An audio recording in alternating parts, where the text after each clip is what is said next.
अस्सलामुअलैकुम दोस्तों, आप देख रहे हैं दौरे 9, जहां हम तारीख की सबसे दिल दहला देने वाली, पुरअसरार और हैरान कर देने वाली कहानियां आप तक लाते हैं। आज हम बात करेंगे दुनिया के सबसे मशहूर और खौफनाक समंदरी हादसे की, टाइटैनिक। एक ऐसा जहाज जिसे लोग कभी न डूबने वाला समझते थे, एक ऐसा जहाज जो उस वक्त इंसानी टेक्नोलॉजी, ताकत और इंजीनियरिंग का सबसे बड़ा मोजिज़ा माना जाता था।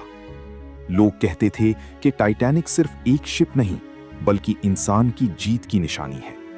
कुछ लोगों ने तो ये तक कह दिया था कि इस जहाज को खुदा भी नहीं डुबा सकता। लेकिन फिर एक सर्द और तारीक रात ऐसी आई जिसने दुनिया को हमेशा के लिए बदल कर रख दिया। साल था 1912। इंग्लैंड की बंदरगाह साउथहैम्पटन से टाइटैनिक अपने पहले सफर पर अमेरिका की तरफ रवाना हुआ। जब ये अजीम जहाज समंदर में उतारा गया तो हजारों लोग उसे देखने के लिए जमा हो गए। टाइटैनिक उस वक्त दुनिया का सबसे बड़ा और लग्जूरियस जहाज था।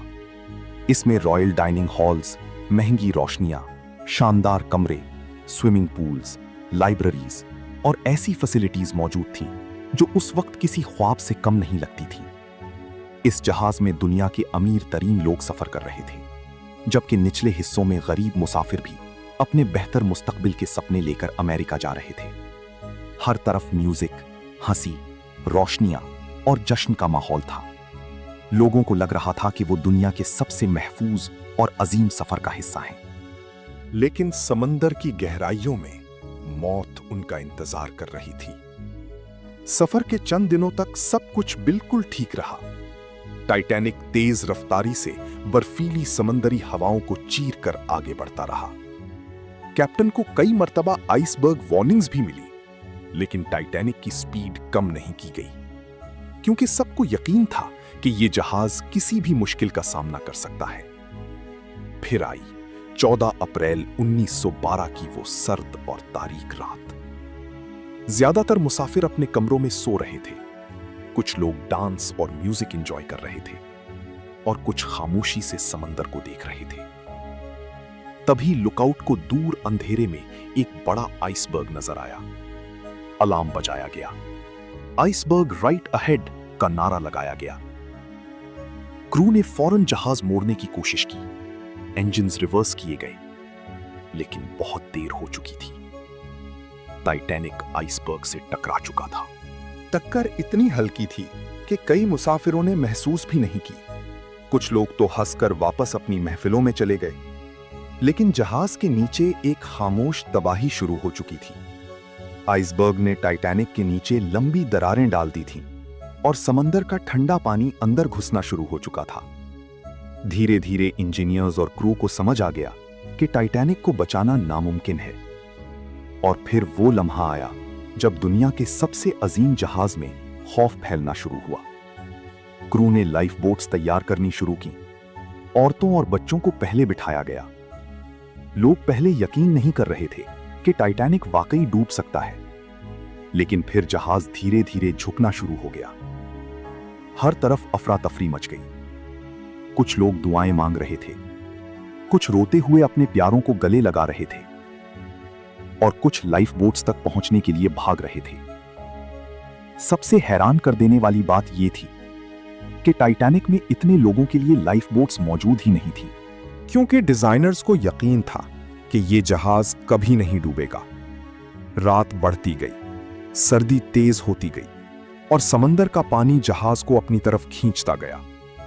लेकिन उस तमाम खौफ के दरमियान एक अजीब मंजर देखने को मिला।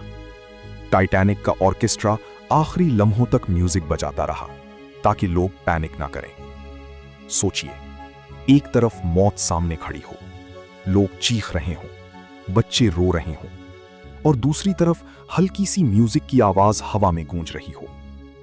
यह मंजर आज भी तारीख के सबसे इमोशनल लम्हों में से एक माना जाता है। धीरे धीरे टाइटैनिक का अगला हिस्सा पानी में डूबने लगा। लोग ठंडे पानी में गिरने लगे। समंदर इतना सर्द था कि पानी में गिरने वाला इंसान सिर्फ चंद मिनट जिंदा रह सकता था। रात के अंधेरे में मदद के लिए चीखें गूंज रही थीं। कुछ लोग लाइफ बोट से अपने प्यारों को डूबता हुआ देख रहे थे, लेकिन उनके पास कुछ करने का कोई रास्ता नहीं था। फिर एक वक्त आया जब टाइटैनिक 2 हिस्सों में टूट गया और कुछ ही लम्हों बाद दुनिया का सबसे अजीम जहाज समंदर की गहराइयों में हमेशा के लिए गायब हो गया। उस रात 1500 से ज्यादा लोग मारे गए, कई लाशें कभी नहीं मिल सकी और पूरी दुनिया खौफ और सदमे में डूब गई। टाइटैनिक का हादसा सिर्फ एक शिपरैक नहीं था, बल्कि ये इंसानी गुरूर, टेक्नोलॉजी और फितरत के दरमियान जंग की सबसे बड़ी मिसालों में से एक बन गया। आज भी जब टाइटैनिक का नाम लिया जाता है तो लोगों के जहन में वो सर्द रात, वो आइसबर्ग, वो चीखें और वो डूबता हुआ जहाज जिंदा हो उठता है। और शायद इसीलिए टाइटैनिक की कहानी एक सदी गुजर जाने के बाद भी दुनिया को रुला देती है। अगर आपको ये हिस्टोरिकल डॉक्यूमेंट्री पसंद आई हो तो वीडियो को लाइक करें, कमेंट में बताएं कि आप अगली वीडियो किस टॉपिक पर देखना चाहते हैं और दौरे 9 को सब्सक्राइब करना बिल्कुल मत भूलिए ताकि आप तक ऐसी ही दिल दहला देने वाली तारीखी कहानियां सबसे पहले पहुंच सकें। अल्लाह हाफिज।